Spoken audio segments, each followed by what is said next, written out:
তো এটা নামাজ ভাঙার পরের দৃশ্য। মানুষ সব নামাজ পড়ে বাড়ি যাচ্ছে আপন আপন।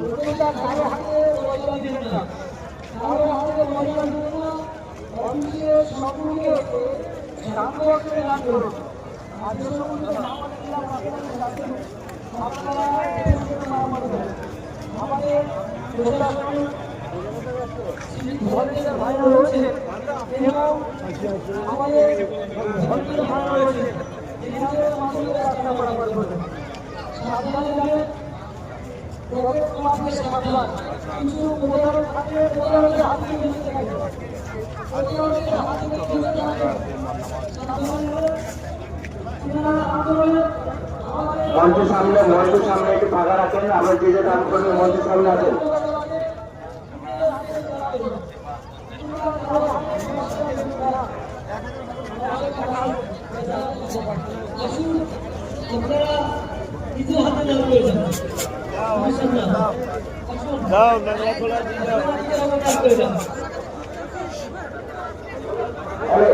মাশাআল্লাহ।